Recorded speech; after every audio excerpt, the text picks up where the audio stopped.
вопросы, и вы тоже можете. 779696, звоните прямо сейчас. Диан, расскажи про концерт. Во сколько сегодня и где? В 19:00 в ДК Тольятти. Всех жду. Будет очень-очень круто. Диан, а были ли какие-то необычные выступления? Может быть, какие-то ситуации на концерте, которые, надолго запомнились и какие-то такие необычные, неординарные вещи? Знаете, буквально недавно в городе Воронеж у меня был концерт, точно не помню какого числа, но буквально то ли в прошлом месяце, то ли в прошлом, кажется. И получилось так, что вообще на концертах большинство артистов, которые, правда, поют вживую и стараются как-то переодеваться и менять что-то в своем концерте, они паузы чем-то закрывают, да, заменяют. И я выбрала такой способ, чтобы приглашать своих коллег, друзей, поддерживать талантливых ребят, и они, так скажем, дают мне чуть-чуть отдохнуть и сами еще показывают, что они есть в этом мире. И на одном из таких концертов в Воронеже Илья Викторов, очень хороший мой друг, очень хорошо поет, актер, певец, артист. Он вышел, чтобы спеть 2 песни, и тут из зала начали кричать «Позови Диану», зачем-то вышел на сцену, мы заплатили за концерт «Диана, не твой», уйди со сцены. То есть было прям очень грубо и неприятно для меня. И получилось так, что я сидела в гримерке, а там стены, правда, были тонкие, я так и сказала, когда вышла. И я на полном серьезе просто защитила своего коллегу, потому что, если они не уважают его, получается, они не уважают и меня. И я просто попросила, если они такого мнения, пожалуйста, выйти из зала, я верну билеты, пожалуйста, это не проблема. Но потом до меня дошло, что, скорее всего, это была какая-то хейтерская атака, потому что такое практикуется, когда нужно как-то спровоцировать артиста, чтобы он себя как-то показал по-другому, чтобы настроить публику против артиста, но моя публика настолько мне предана, за что им огромное спасибо, потому что они просто осадили их тут же, этих людей, и они молчали потом весь концерт. Поэтому сейчас мне всегда приходится говорить, объяснять, что я не урезаю свою программу, я добавляю людей, то есть это как бонус даже считается. Не знаю, почему появляется в Меридиане. Но я так понимаю, что это нечастая практика. Это у меня было впервые, слава богу, что я стрессоустойчивый человек.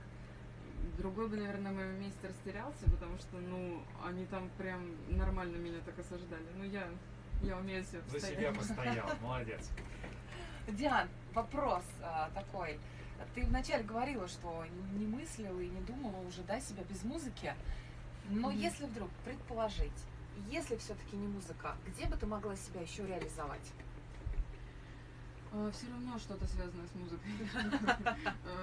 По типу педагог по вокалу, не знаю, может, аккомпанемент где-то. Что-то подобное. Я не знаю, ведущая, возможно, где-то. Я учусь на факультете эстрады, и нас учат там абсолютно всему. И как разговаривать сценическая речь, и мы жонглируем. То есть я в стиль могу пойти. И фехтование, и в актеры я, кстати, в кино, возможно, пойду, если вы как говорите. Но все-таки сцена это незаменимая штука. Хотела бы себя в кино попробовать. Естественно, да. У меня есть все данные, я это понимаю, и мне это очень интересно. 779696. У нас остается совсем немного времени для того, чтобы позвонить в студию, точнее у вас, потому что мы-то уже сидим в студии. Позвонить и задать Диане Анкудиновой вопрос интересный для того, чтобы выиграть большого плюшевого медведя, которого мы заготовили для вас. Самый лучший вопрос выберет Диана. Да, еще раз напомню, 779696 остается буквально 5 минут для того, чтобы побороться. Либо у нас Мария заберет, я так понимаю, приз. У Марии был потрясающий вопрос, мне очень понравился. Да, очень интересно. Про животных. Диан, расскажи, все перелеты, переезды, они как-то на тебе сказываются? То есть ты приехала сегодня буквально с дороги сразу к нам в эфир, да? Естественно, это сказывается, потому что когда я летаю на Дальний Восток, это Сахалин. Боишься летать? Нет, не скажу, что боюсь, но мне кажется, у всех есть маленький какой-то стресс, потому что это все-таки не земля, и иногда там покачивает. Но когда я, допустим, приезжаю куда-то, где часовой пояс очень сдвинут, естественно, это очень сложно, потому что голос спит, а еще не высыпаешься в самолете и лететь очень долго, а очень часто бывает, что тебе не дают недели, чтобы ты привык к времени, то есть никто не делает. У меня был случай, когда я приехала в Южно-Сахалинск, и просто облажалась, я вам скажу, потому что под конец концерта у меня просто настолько сел голос, я спала нормально, спала 9 часов, но так как в Москве 3 часа ночи, а там 3 часа дня, и для меня это очень большой стресс. Ну, я вывезла все это, естественно, люди это все понимают. Хорошо, что у нас они такие понимающие. Но да, это сказывается на артисте. Просто мы этого не показываем, потому что мы артисты, в этом и заключается наш профессионализм. Но мы не роботы. Ну, очень тяжело, да? Ну, То есть естественно, очень тяжело да. дается. Я думаю, что пора. Еще один вопрос можно? Ну, такой, в завершении. Я думаю, скажем. что да. Диана, кем себя видишь через 10 лет?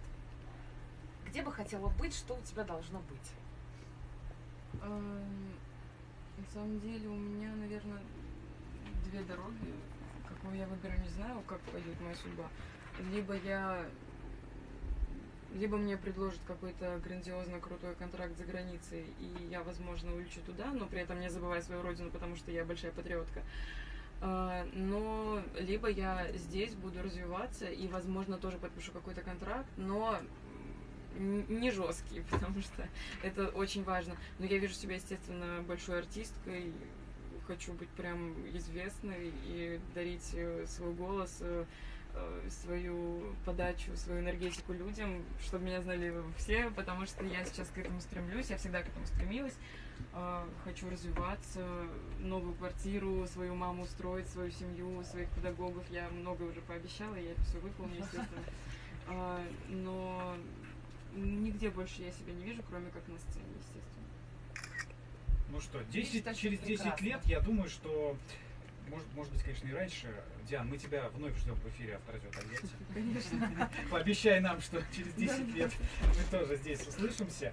А сейчас самое время еще раз напомнить про концерт. Концерт сегодня состоится в 19 часов в ДК Тольятти. Да. И давай подводить итог.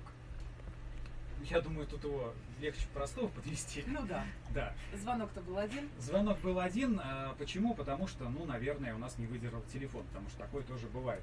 Сотовая связь и операторы немножечко бывает подводят. Диан, спасибо тебе большое, что нашла время. Что Спасибо пришла вам к за нам, приглашение. Спасибо. что пришла к нам в эфир. Сегодня встречаемся на концерте В 19 часов ДК Тольятти. ДК Тольятти. Ну и, Диан, давай от себя лично приглашение всех слушателей. Всех приглашаю на свой концерт в 19 часов в ДК Тольятти. Все мои родные люди, я вас очень люблю, знаю почти каждого, наверное, в этом городе, потому что жила здесь 6 лет, это все-таки немало для меня, как для ребенка. И всегда говорю об этом городе, очень тепло отзываюсь, и хоть я и живу в Москве, но сердцем я, душой здесь, естественно. Я очень люблю этот город, пожалуйста, приходите, я программу сделала очень большую, там будут новые дети талантливые, естественно, будут сюрпризы. Это будет очень круто, я вам обещаю. Пожалуйста, приходите, говорите друзьям. И я была очень рада сегодня здесь слышаться, видеться с вами. Мы тоже. Очень А сколько ценим. программа вообще длится? Программа длится 2-2,5 часа. Ну, то есть 2-2,5 часа у людей есть возможность послушать Диану. Потрясающе. Да, это хорошая возможность. Хорошая возможность для... В связи с пандемией. Да, это точно. Спасибо большое, Диана. Нам тоже было безумно приятно с тобой познакомиться. Спасибо, что пришла. Спасибо. Это был «Авторитет Авторадио», программа, в которой мы принимаем гостей.